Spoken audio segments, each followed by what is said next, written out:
जय हिंद दोस्तों आज के इस वीडियो में दोस्तों अध्ययन करेंगे हम लोग अग्रवाल का अनसॉल्व क्लास 10 में कर ही रहे हैं, जिसमें लोग 2022 का सेट कर रहे हैं, सेट 2 कर रहे हैं बीके, जिसमें हम लोग फिजिक्स कर चुके हैं। आज इसमें हम लोग केमिस्ट्री का अध्ययन करेंगे। दोस्तों केमिस्ट्री में जो पहला क्वेश्चन आपके पास क्या दिया गया है, पहला क्वेश्चन दिया है प्रोपेनॉल।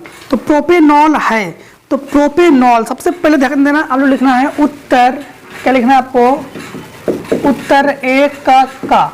तो ऑल के लिए हमेशा OH से होना चाहिए। अब प्रोपेनॉल प्रोप, तो मेथ एक प्रोप के लिए कितने कार्बन होने चाहिए, 3 कार्बन होने चाहिए। तो और 3 कार्बन हमने कहा था हमेशा गिनती गिना करो, इसमें 2 का गुणा कर दिया करो, 3 दूनी 6। और H में हमेशा 6 से ज़्यादा होना चाहिए, तो 7 होना चाहिए या तो 8 होना चाहिए। तो समूह आने पर एक H कम हो जाता है, तो यहाँ पर C3H7 हो सकता है, C3H7। तो कौन सही हो जाएगा आपके पास, दूसरा ऑप्शन सही हो जाएगा, दूसरा ऑप्शन सही हो जाएगा C3H7OH। ये आपके पास हो गया प्रोपेनॉल। अधातु है, धातु अधातु उपधातु तो पढ़ाया गया था आपको। तो अधातु है तो पोटेशियम एक धातु है, पहले दिया गया ऑप्शन, 4 ऑप्शन दिए गए, पोटेशियम, फ्लोरीन, एल्युमिनियम, सोडियम। तो फ्लोरीन को छोड़कर सभी की सभी जो है आपके पास धातु है, पोटेशियम भी धातु है, एल्युमिनियम भी धातु है, सोडियम भी धातु है। तो फिर फ्लोरीन क्या है, ये अधातु है। इसके बाद क्वेश्चन नंबर 5 में घा, दोस्तों ये 1 का नहीं है 5 का है, ठीक है, 1 का नहीं 5 का है। हाँ, तो 5 में गा में कहा ठंडे जल से हाइड्रोजन गैस बनाती है। तो ठंडे जल से हाइड्रोजन गैस कौन बनाती है, तो आपको तो भली भांति पता है कि नंबर 1 लोहा दिया गया है, तो लोहा पे जंग लगेगा, कॉपर पे नहीं होगा, और सोडियम और कार्बन, तो सोडियम है इसमें। कौन सा ऑप्शन सही होगा, सोडियम, क्योंकि ठंडे जल से हाइड्रोजन गैस कौन बनाती है, सोडियम। इसलिए सोडियम को कभी भी खुला नहीं छोड़ते हम लोग, नहीं ठंडे जल में रखते हैं उसको। क्यों, ठंडे जल से सोडियम रिएक्शन करके क्या उत्पन्न करती है, हाइड्रोजन, क्योंकि धातु हमेशा हाइड्रोजन उत्पन्न करती है। जैसे सोडियम, फिर जिंक, ये सब क्या करती है, अम्ल से क्रिया करके, आपको पता है सोडियम नहीं, जिंक जो है अम्ल से क्रिया करके हाइड्रोजन गैस उत्पन्न करती है। उसी प्रकार सोडियम जो है वो ठंडे जल से क्रिया करके हाइड्रोजन गैस को उत्पन्न करती है, ठीक है। इसके बाद देखो 6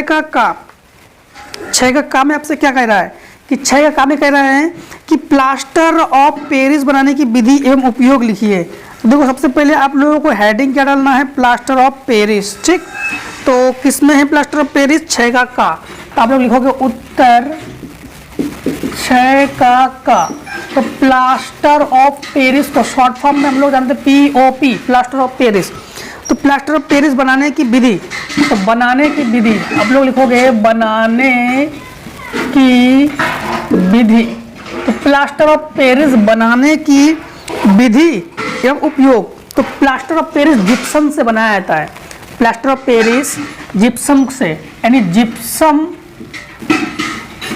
को 373 डिग्री यानी 373 केल्विन ताप पर गर्म, आप लोग लिख लेना, क्या लिखोगे, जिप्सम को 373 ताप पर गर्म करने पर, 373 केल्विन ताप पर गर्म करने पर वो क्या होता है, वो प्लास्टर ऑफ पेरिस देता है। क्या होता है, प्लास्टर ऑफ पेरिस। अब जिप्सम का फार्मूला क्या है, जिप्सम का फार्मूला ध्यान रखना, ये हो गया CaSO4 × 2H2O। कितने डिग्री सेंटीग्रेड पर, 100 डिग्री सेंटीग्रेड अर्थात 373 केल्विन ताप पर, या 100 डिग्री सेंटीग्रेड पर, दोनों चीज कह सकते हो, 100 डिग्री सेंटीग्रेड भी कह सकते हो और आप लोग और 373 केल्विन भी कह सकते हो, ठीक है। यहाँ पे दोनों मान ले सकते हो। चलो आप लोग दोनों लिखा है, कोष्टक में लिख देते हैं 100 डिग्री सेंटीग्रेड। एग्जाम में आप लोग किसी एक को लिखोगे, ठीक है, आपको समझाने के लिए लिख रहे हैं। ये फार्मूला किसका है, ये फार्मूला है जिप्सम। और जिप्सम को हम लोग क्या करते हैं, 373 केल्विन ताप पर गर्म करते हैं। और हमें पता है जब किसी चीज को गर्म करोगे है ना, गर्म करने पर हमेशा वो अपने अणुओं में टूटता है।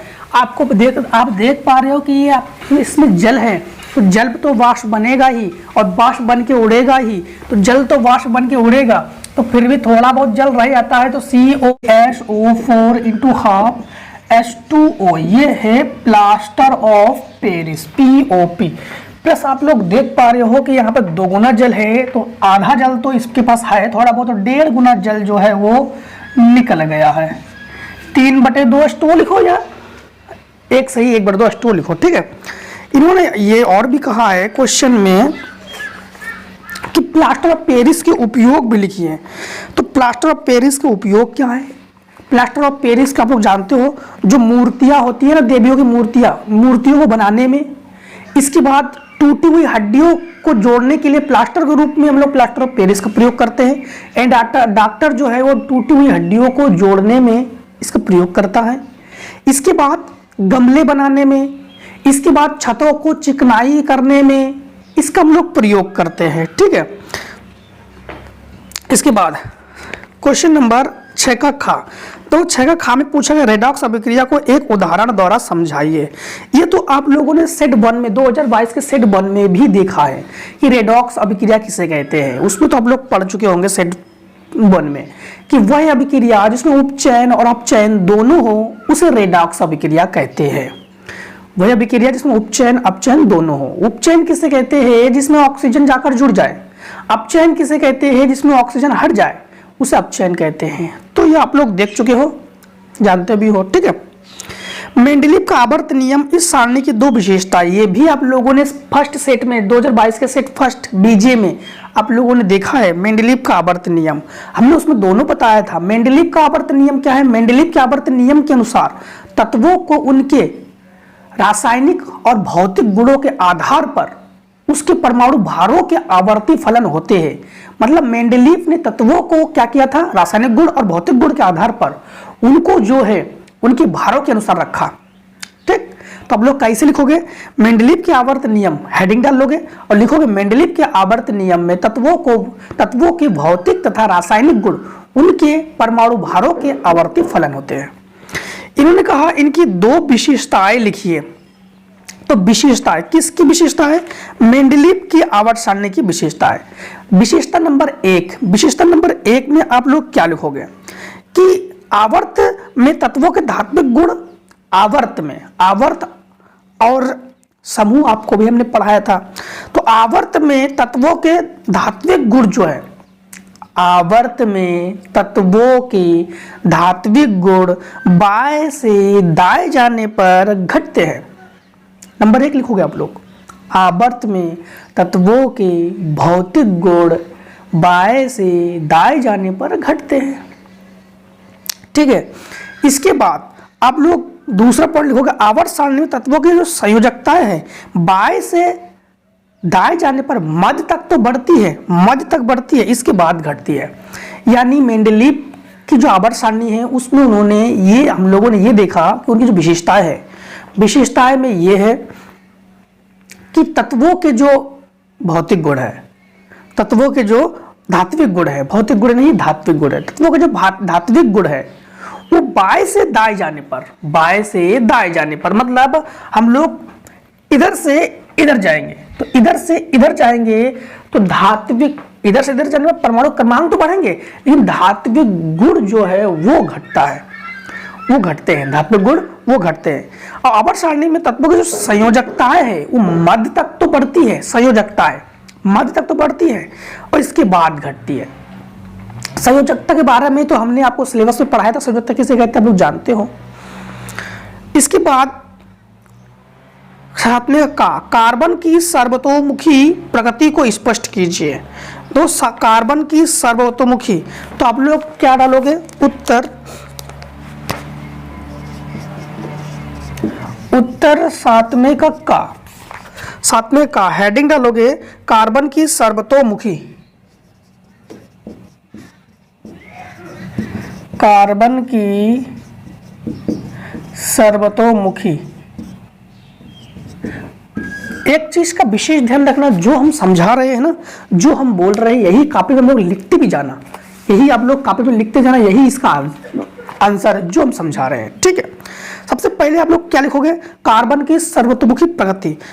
अब ध्यान देना, अनुमान के अनुसार आप लोग लिखते जाइए, फिर एक बार हम समझा देंगे आपको। ठीक है, तो लिखिए अनुमान के अनुसार कार्बन के लगभग 3 मिलियन यौगिक वर्तमान में ज्ञात है। कार्बन द्वारा इतनी अधिक संख्या में यौगिकों का बनाना निम्नलिखित कारकों के कारण है। नंबर 1 हेडिंग डाल लो आप लोग, श्रृंखलन। यह कार्बन परमाणु में एक अद्वितीय गुण है जिसके द्वारा कार्बन परमाणु परस्पर जुड़कर विभिन्न प्रकार की लंबी श्रृंखलाएं बना सकते हैं।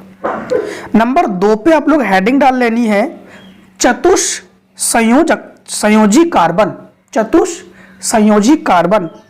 इसमें लिखना है आपको कार्बन की संयोजकता 4 होने के कारण यह कार्बन के अतिरिक्त अन्य परमाणु जैसे हाइड्रोजन, ऑक्सीजन, नाइट्रोजन आदि के साथ संयोजी आबंध बना सकते हैं, जिसके परिणाम स्वरूप असंख्य यौगिक प्राप्त होते हैं। लास्ट नंबर हेडिंग डालना है आपको बहु आबंध बनाने की प्रवृत्ति। इसमें आपको लिखना है अपने छोटे आकार के कारण कार्बन में संयोजी द्वारा बहु आबंध बनाने की प्रवृत्ति अत्यधिक पाई जाती है। अब आपको इसको समझाते हैं।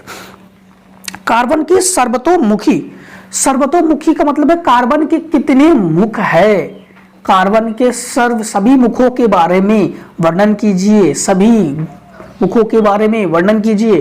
तो सबसे पहले ध्यान रखना कि अब तक तो लगभग कार्बन की लगभग 3 मिलियन वर्तमान में यौगिक ज्ञात है कि कार्बन के लगभग कितने यौगिक है, 3 मिलियन। जैसे हम लोग आवर्त सारणी में 118 तत्व है, लेकिन कार्बन के यौगिक कितने हैं, 3 मिलियन लगभग। क्यों है, क्योंकि लगभग कार्बन जो लगभग नहीं, कार्बन जो है वो चारों बंध बना सकते हैं। चारों बंध बनाने के साथ साथ वो किसी के साथ भी जुड़ सकता है कार्बन, और जुड़ के उसका यौगिक बन जाएगा। क्योंकि एक तत्व यानी 2 तत्व मिलना यौगिक कहलाता है। और ये सब क्यों संभव हुआ है, नंबर 1 हमने हेडिंग डलवाया आपको, श्रृंखलन।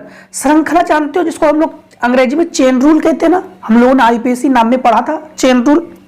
तो कार्बन का यह एक दूसरा गुण है, श्रृंखलन जो है कार्बन का दूसरा गुण है, जिसके कारण कार्बन सभी प्रकार की श्रृंखलाएं बनाता है। जैसे सभी प्रकार की श्रृंखलाएं कैसे, जैसे मान लो कि कार्बन कार्बन एकल बंध, कार्बन कार्बन द्विआबंध और कार्बन कार्बन त्रिआबंध, ये श्रृंखला कहते हैं। तो श्रृंखला में ऐसे नहीं, श्रृंखला में ऐसे जैसे मान लो कि CH3 CH2 CH3, तो ये श्रृंखलन रूप हो गया, ये हो गया श्रृंखलन। ऐसे श्रृंखला बनाना, ठीक है, इसे कहते हैं श्रृंखला।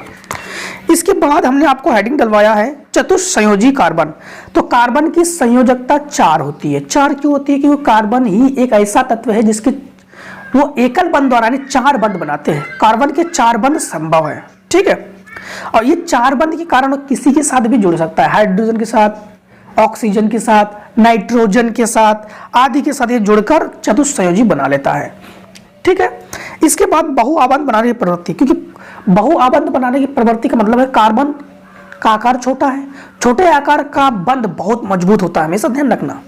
कार्बन का आकार छोटा होता है, बहुआबंध छोटे आकार के कारण बहुत से लोगों के साथ बंध बना लेता है, जिसके कारण इसको हम लोग कहते हैं बहुआबंध बनाने की प्रवृत्ति। अब 7 में का खा, निस्तापन तथा भर्जन में अंतर समझाइए। देखो तो आप लोग लिखोगे उत्तर 7 में का खा, नंबर 1 हेडिंग डाल लोगे आप लोग निस्तापन, और नंबर 2 पे हेडिंग डालोगे आप लोग भर्जन। निस्तापन किसे कहते हैं, नी का मतलब नहीं, स्थापन का मतलब होना चाहिए क्या, वायु। अब ध्यान देना, वायु की अनुपस्थिति में सांद्रित अयस्क को उसकी गलनांक के नीचे की ताप पर गर्म करने की क्रिया को निस्तापन कहते हैं। मतलब हमेशा चाहे निस्तापन हो चाहे भर्जन हो, अयस्क को ही गर्म करेंगे। अयस्क क्या है तो सिलेबस में पढ़ाया था, पूरा का पूरा डिटेल अनसॉल्व में पढ़ाना संभव नहीं हो पाता है, क्योंकि अनसॉल्व में उतना ही पढ़ना है जितना कि हमें पूछा गया है। तो एग्जाम में कहीं ऐसा ना हो कि कुछ और हो जाए, ठीक है। तो निस्तापन किसे कहते हैं, सांद्रित अयस्क को उसके गलनांक के नीचे की ताप पर, लेकिन क्या एक पॉइंट छूट रहा है, पॉइंट ये है वायु की अनुपस्थिति में। तो सांद्रित अयस्क को वायु की अनुपस्थिति में उसकी गलनांक के नीचे की ताप पर गर्म करने की क्रिया को निस्तापन कहते हैं। अब भर्जन, भर्जन भरा होना चाहिए, क्या होना चाहिए, वायु। सांद्रित अयस्क को वायु की उपस्थिति में उसी के गलनांक के नीचे की ताप पर गर्म करने की क्रिया को भर्जन कहते हैं, बस सिंपल सी बात। इसके बाद क्वेश्चन नंबर 8 में लिखा गया निम्नलिखित पर संक्षिप्त में टिप्पणी लिखी है। तो 8 का कार्बनिक यौगिकों में ऑक्सीकरण अभिक्रियाएं।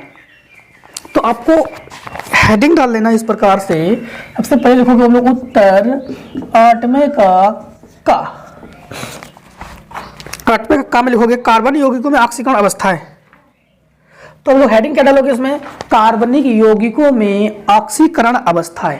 तो कार्बनिक यौगिकों में ऑक्सीकरण अवस्थाएं, ऑक्सीकरण का मतलब ऑक्सीजन का जुड़ना, तो वह यौगिक जिसमें वह कार्बनिक यौगिक, ठीक, वह कार्बनिक यौगिक जिसमें ऑक्सीजन जुड़ जाए उसे हम लोग क्या कहते हैं, कार्बनिक यौगिकों में ऑक्सीकरण अभिक्रियाएं कहते हैं। ठीक है, समझ में आया। हेडिंग डालोगे कार्बनिक यौगिकों में ऑक्सीकरण अभिक्रियाएं, तो वह कार्बनिक यौगिक का मतलब होता है सी और एच का होना, ठीक, ये लेंगे हम लोग। वह कार्बनिक यौगिक जिसमें ऑक्सीजन का संयोग हो उससे कार्बनिक अभिक्रियाएं, कार्बनिक यौगिकों में ऑक्सीकरण अभिक्रिया कहते हैं। इसके बाद इसी का खा पूछा गया समजाती श्रेणी, समजाती या सजाती, इसके पहले के जो प्रीवियस वीडियो था आपका सेट 1 में, उसमें भी ये पूछा गया था, उसमें भी बताया था हमने। समजाती या सजाती श्रेणी बात एक ही है, इसमें हाइड्रोजन एक ही कार्बनिक यौगिक द्वारा प्रतिस्थापन हो, एक ही समूह द्वारा प्रतिस्थापित हो, इस प्रतिस्थापन को हटाया जाए, इसमें कार्बन एक ही समूह द्वारा प्रतिस्थापित हो उसे समजातीय श्रेणी कहते हैं। और इसका अंतर CH2 का अंतर होना चाहिए इसमें। हमने आपको एग्जांपल में दिया था कि CH, जैसे हमने लिया था एग्जांपल आपके पास लिया था कि CH जैसे C2 H6 C3 H8 लिया था हमने, सभी में C2 CH2 का अंतर है, ये तो आप लोग पीछे की वीडियो में देख चुके हो। साबुन तथा अपमार्जक की निर्मलन क्रिया पर आपको टिप्पणी लिखना है। तो साबुन तथा अपमार्जक, तो साबुन की निर्मलन, निर्मलन का मतलब क्या है, निर्मलन का मतलब होता है कि सफाई की अभिक्रिया। तो साबुन की सफाई अभिक्रिया में हम लोग को मिसेल आपको कई बार पढ़ाया है, मिसेल आपको हमने कई बार पढ़ाया है। तो इसका देखो नंबर भी उन्होंने 3 नंबर दिया है, मतलब थोड़ा सा लॉन्ग है। तो सबसे पहले आप लोगों को डालना है हेडिंग साबुन की सफाई अभिक्रिया, उसी में आप लोग क्या डालोगे, मिसेल, कोष्टक में डालोगे मिसेल। अब मिसेल बनाना आपको हमने बताया था जब साबुन को जल में घोला जाता है, जब साबुन को जल में घोला जाता है, तो अच्छा साबुन का सूत्र क्या होता है, आप लोग तो हेडिंग डाल लोगे मिसेल, क्या डालोगे, मिसेल। अब साबुन का सूत्र होता है C17 H35 COO, यहां पर Na भी होता है, यहां पर K भी होता है, ठीक है। यहां से ये अगर इसको जल में घोलते हैं तो ये होता है आपके पास आयनिक सिरा यानी धनायन, और टोटल मान फिर ये हो गया आपके पास, यहां से या तो ये तो ऋणायन है ही है, और ये जो है ये हाइड्रोकार्बन है, ये क्या है, हाइड्रोकार्बन। ध्यान रखना कि ये ऋणायन है, ये धनायन, और ये है आपके पास हाइड्रोकार्बन, ये क्या है, हाइड्रोकार्बन। तो ये जो हाइड्रोकार्बन है ना, ये होता है इसका पूंछ, हाइड्रोकार्बन जो होता है ये होता है इसका पूंछ, ये हाइड्रोकार्बन सिरा है। अब ध्यान रखना, जब साबुन को जल में घोला जाता है तो ये अपने आयनों में टूटता है, आयनों में टूटने के कारण एक होता है इसमें जल रागी, एक होता है जल विरागी, जिसमें आयनिक सिरा जो है ये होता है जल रागी, यानी जल के साथ इसका स्नेह होता है, ये जल में घुल जाता है। और जो हाइड्रोकार्बन पूंछ है ये होता है जल विरागी, ये जल के साथ इसको प्रेम नहीं होता, इसको मैल के साथ प्रेम होता है। तो ये जो हाइड्रोकार्बन पूंछ है ना, ये मैल के साथ जाकर जुड़ता है, किसके साथ जाकर जुड़ता है, मैल के साथ जाकर जुड़ता है। जैसे कि यहां पर हमने एक कोई पात्र लिया और यहां पर हमने ये कपड़ा भिगो कर रखा हम लोगों ने साबुन की घोल में, तो जो हाइड्रोकार्बन पूंछ है, जो हाइड्रोकार्बन पूंछ है वो किससे जाकर जुड़ेगा, मैल से, और जो आयनिक सिरा है वो यहां पर रहेगा जल के साथ, जो आयनिक सिरा है वो जल के साथ रहेगा, ठीक है। अब आयनिक सिरा का बंध टूटा था तो धीरे धीरे अब हाइड्रोकार्बन किसके साथ जाकर घुलता है, मैल के साथ जाकर घुलता है। जब कुछ समय तक इसको रहने देते हैं, अच्छा मिसेल का निर्माण थोड़ा बता देते हैं आपको, मिसेल का निर्माण समझ चुके हो फिर बताते हैं। साबुन को जल में घोला, साबुन को जल में घोला, वो अपने आयनिक सिरा में टूटा, जिसमें हाइड्रोकार्बन पूंछ अलग हो गया और आयनिक सिरा अलग हो गया, इसे कहते हैं मिसेल। ये अपने हाइड्रोकार्बन पूंछ और जो आयनिक सिरा है, आयनिक सिरा गुच्छों का रूप ले लेती है, इसे हम लोग कहते हैं मिसेल। अब इसमें क्या होता है कि इसमें हाइड्रोकार्बन पूंछ मैल के साथ जाकर जुड़ा, जब इनका फिर ये बंद बनने लगता है तब ये आयनिक सिरा हाइड्रोकार्बन पूंछ को अपनी ओर खींचने लगता है, अपनी ओर खींचने लगता है। जैसे ही आयनिक सिरा इसको अपनी ओर खींचने लगता है तो हाइड्रोकार्बन पूंछ किसके साथ जाकर मिला था, मैल के साथ जाकर मिला था, तो उसके साथ उन्होंने बना लिया बंद। और केमिस्ट्री का नियम है बंद इसको इतनी आसानी से नहीं तोड़ सकते हो, तो मैल को जो है ना वो ऐसे खींचा लिया जाता है। जो आयनिक सिरा है उसने हाइड्रोकार्बन को खींचा, हाइड्रोकार्बन ने मैल को खींचा, और तीनों के तीनों मतलब दोनों के दोनों बल तो लगाया अधिकतर Na ने, और दोनों के दोनों खींचे चले आए, कपड़े साफ हो गए। इसे कहते हैं साबुन की सफाई अभिक्रिया। अब अपमार्जक क्या है, अपमार्जक के बारे में बताते हैं। अपमार्जक जो है ये भी हम लोग सफाई अभिक्रिया में काम लेते हैं, लेकिन एक साबुन से अच्छे गुण है इसके अंदर, साबुन से अच्छी सफाई देता है अपमार्जक।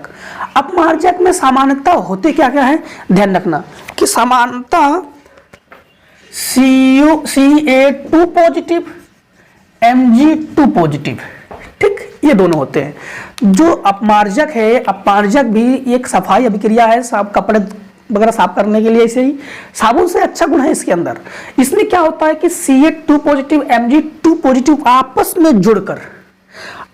में जुड़कर सफेद अवक्षेप देते हैं, सफेद अवक्षेप देते हैं, जो कि सफाई अभिक्रिया में बहुत ही लाभदायक है, और इससे प्रदूषण भी नहीं फैलता है। ये आपके पास हो गया अपमार्जक, ठीक है। इसके बाद इसमें कहा गया अथवा में एथेनॉल की 4 रासायनिक अभिक्रियाओं के समीकरण लिखिए, इसके 3 उपयोग को भी लिखिए। तो एथेनॉल के 3 उपयोग पहले आप लोग लिख लो, एथेनॉल के जो 3 उपयोग है ना, 3 उपयोग को आप लोग पहले लिख लो। इसके बाद हम लोग जो है इसकी अभिक्रिया को समझते हैं। किसकी अभिक्रिया को समझते हैं? तो एथेनॉल, एथेनॉल का मतलब जानते हो? एथेनॉल का मतलब एल्कोहल, एथेनॉल का मतलब क्या हो गया? एल्कोहल। अब देखो एल्कोहल जो है, एल्कोहल जानते हो ना आप लोग, वाइन शराब वगैरह उसी में मिलाया जाता है। तो देखो नंबर 1 आप लोग लिखो, नंबर 1 आप लोग लिखोगे मेथिलीकृत स्प्रिट बनाने में, मेथिलीकृत स्प्रिट बनाने में, स्प्रिट पेय पदार्थ जो पीने का काम आता है, स्प्रिट वगैरह नहीं जानते आप लोग, कोल्ड ड्रिंक वगैरह जो है इसमें भी एल्कोहल होता है। इसके बाद जो दवाइयाँ होती है ना, सिरप वगैरह, उसमें भी थोड़ा बहुत एल्कोहल होता है, ठीक है। तो मेथिलीकृत स्प्रिट बनाने में, मेथिलीकृत स्प्रिट बनाने में। दूसरा नंबर लिखोगे आप लोग पेंट सल्फर आयोडीन आदि के विलायक के रूप में, पेंट सल्फर आयोडीन आदि के विलायक के रूप में।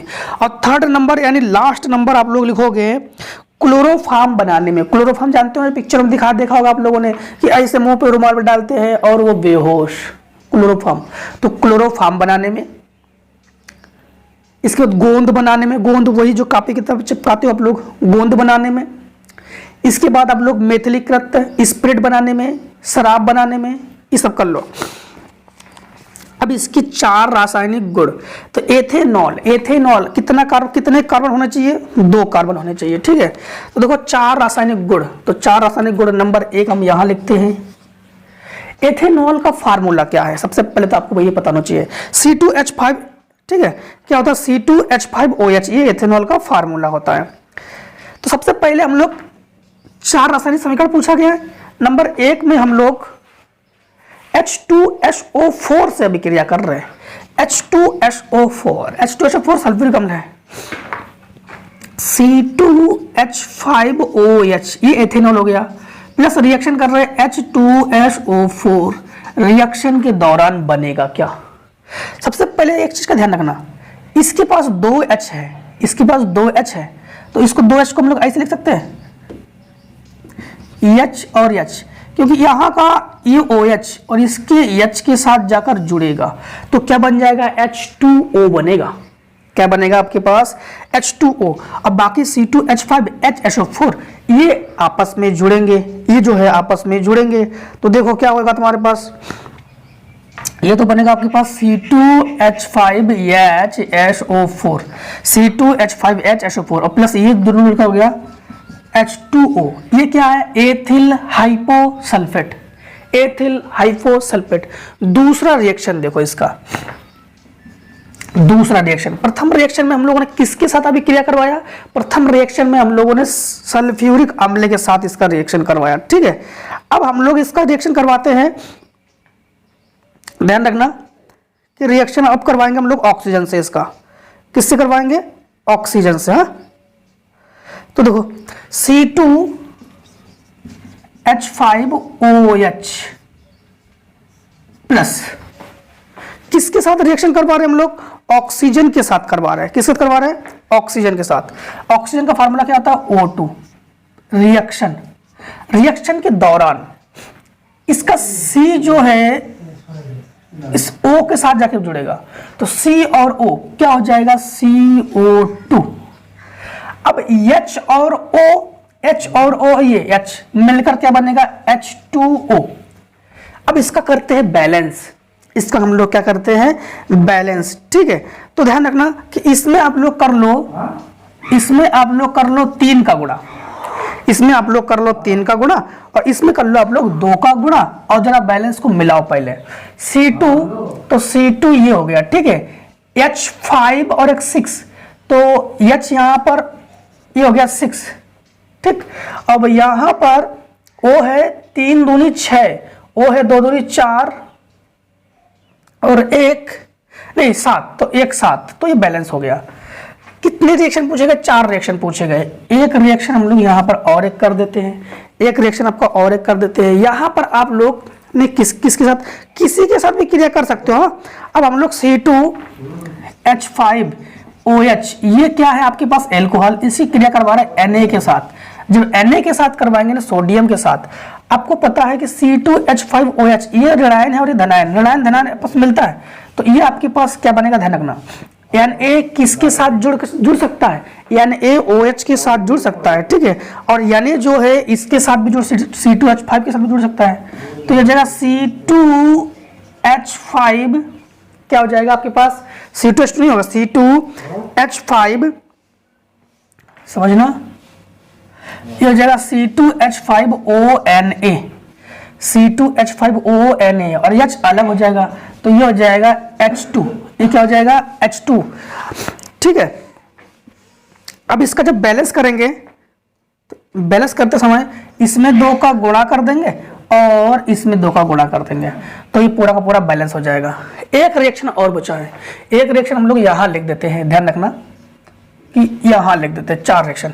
रिएक्शन आप लोग किसी के साथ भी कर सकते हो, ठीक है।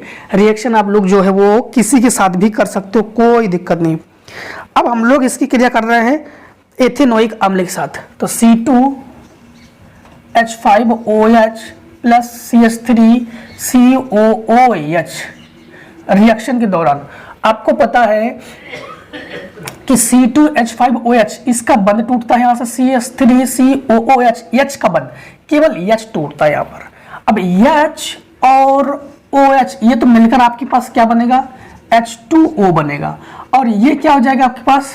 C2H5 CH3COO लिखो या CH3COO C2H5 ऐसे लिखो, CH3COO C2H5, ठीक। ये हो गया आपके पास चारों के चारों रिएक्शन और इन चारों रिएक्शन के साथ केमिस्ट्री होता है खत्म। अब मिलते हैं नेक्स्ट वीडियो में जीव विज्ञान, तब तक के लिए जय हिंद जय भारत। अब दोस्तों स्वस्थ रहिए, मस्त रहिए। वीडियो अच्छा लगे तो कमेंट करके लाइक करके जरूर जाना, ठीक है।